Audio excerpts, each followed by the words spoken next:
tatay. Magandang umaga po sa inyo. Anong pangalan ni tatay? Jose Castro. Si Tatay Jose. Ang paninda nyo ay? Paninda ko. Sa sarong. Ano po? Sa sarong. Chicharon. Chicharong bulaklak.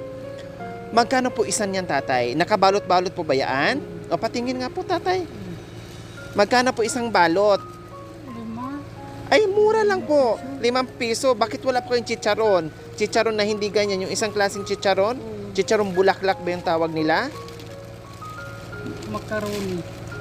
Ayan yung chicharon macaroni. Saan po ito galing, tatay? Kayo po ang Doon sa- gumagawa nito? Hindi. Doon kinuha ko sa Sa paggawaan. Tapos nilalako nyo. O, pwede ba makahingi, tatay, ng chicharon kahit isang piraso lang? O, baka malugi kayo. Sige na. Sige na. Ha? Sige. Pwede. Okay lang? Oo. Masarap ba ito? Okay. May suka. May suka. Hindi.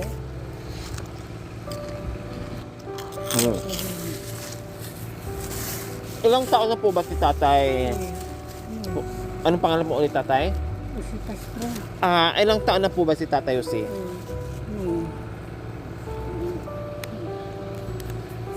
Si 59. 59 years old na kayo. Isang taon na lang, senior na. So, bakit dito kayo nakatambay? Kasi nadaanan namin kayo. Bakit dito kayo nakatambay sa lilim? Nagpapahinga po ba kayo? Malayo ba ang pinanggalingan nyo? Saan pa po kayo galing? Tapos saan ang punta nyo? Nagtinda ako ng Naglalako kayo kung saan-saan kasi malapit yung school dyan. Kaya siguro dyan kayo para paglabas ng mga estudyante, may bibili. Ilan po ang anak ni Tatay Jose? 5. 5. Nandun sa Ilocos. Sa Ilocos. Oo. Nasaan po yung asawa nyo? Sa bahay. Nasa bahay. Naghanap buhay kayo. So, si Tatay Jose, napapansin ko sa inyo parang na-stroke kayo, kung hindi ko nagkakamali, kasi parang pautol-utal kayo magsalita. May 5 lang. Pang-5 na? Kaya pala hirap kayo magsalita. Tatay Jose, kasi pang-5 nyo ng stroke. Pero yung lakad nyo, ayos naman? Hindi pa. May Ika-ika kayo.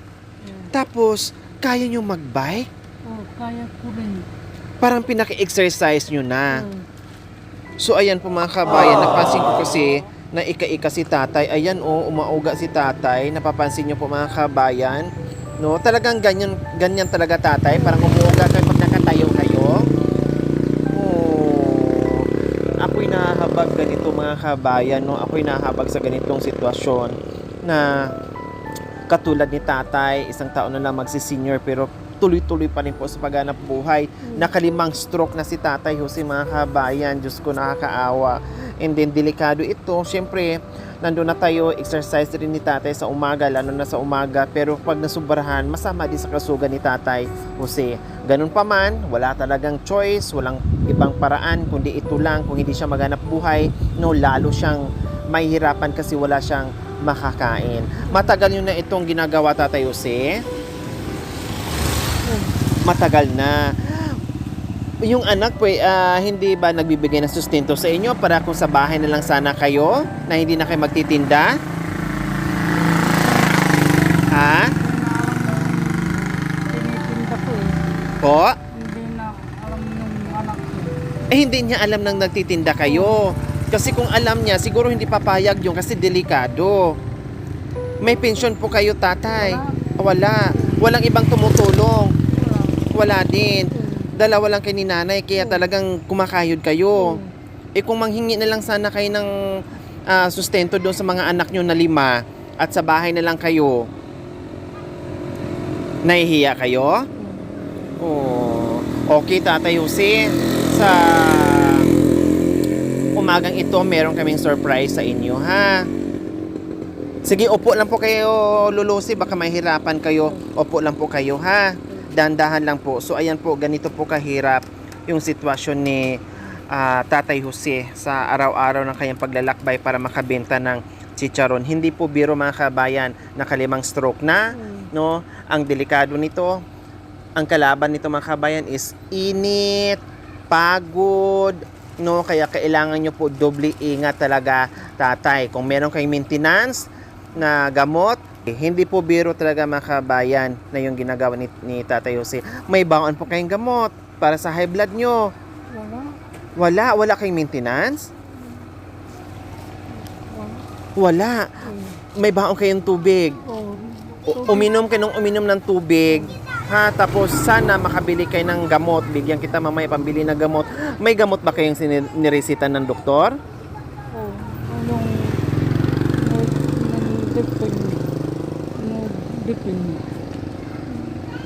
Tapos wala na, naubusan na kayo.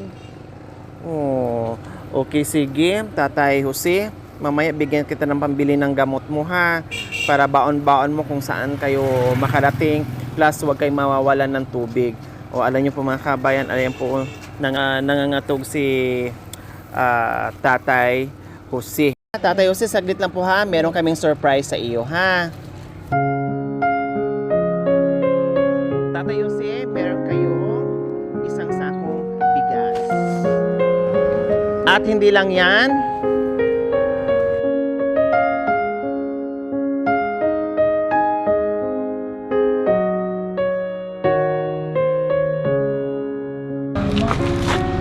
syempre, hindi lang yan, tatay.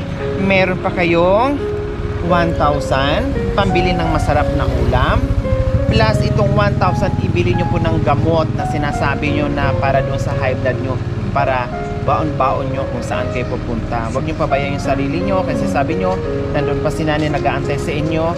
So, pwedeng ganito ang ginagawa nyo pero huwag abusuhin kasi nakalimang stroke na kayo. Delikado sa inyo. Ingat lang, Tatay Jose, ha? Sa binibigay niyo sa akin.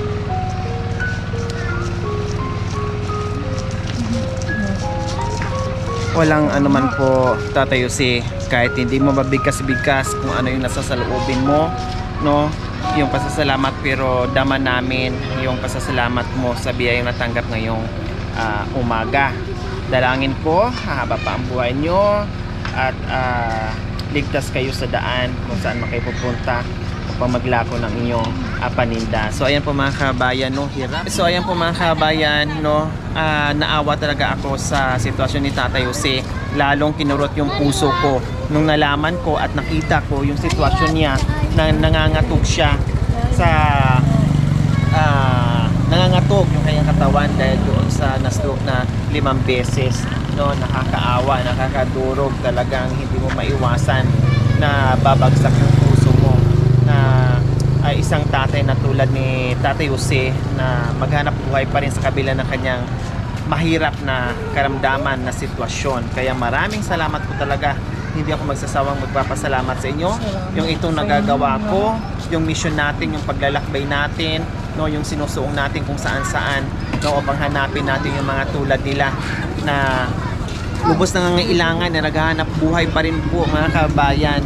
Nakakaawa, kaya maraming salamat po sa ating mga sponsors, subscribers, followers, YouTube members, viewers, commentators, sa ating lahat na nakikisa. Maraming salamat po talaga sa inyo. Siyempre, magpapasalamat po tayo sa walang sawang pagmamahal. Sir JSM ng Rabi KSA, shout out. Then kay Ma'am Kat and Sir Albert from Rabi, Saudi Arabia. Ma'am Misty Sablan from Chula Vista, California. Ma'am Florify Orlando. Ma'am Casimira B. Ganding. Maraming salamat po sa inyong ginito ang puso. Naway pagpalain po tayo ng Panginoong Diyos sa araw-araw. Naway bigyan po tayo ng kalakasan ng katawan sa araw-araw. Naway bigyan po tayo ng mahabang buhay po sa ganoon. Marami pa tayong matulungan na kagaya nila. So mga kabayan, huwag niyo po kalimutan, paki-share, subscribe sa aking YouTube channel, Glory Aquino Talita. Maraming salamat po, Gabi sa Sol. Bye po, Tatay Jose.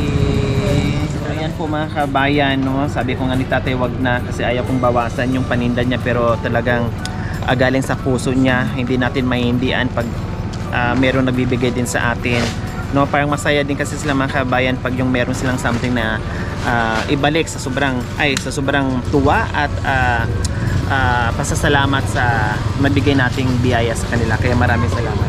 Ito yung sobra ko, dalhin ko na lang yung sobra ko. Salamat po Tatay Jose. Muli mag-ingat ka at bumili ka ng gamot ha. Okay.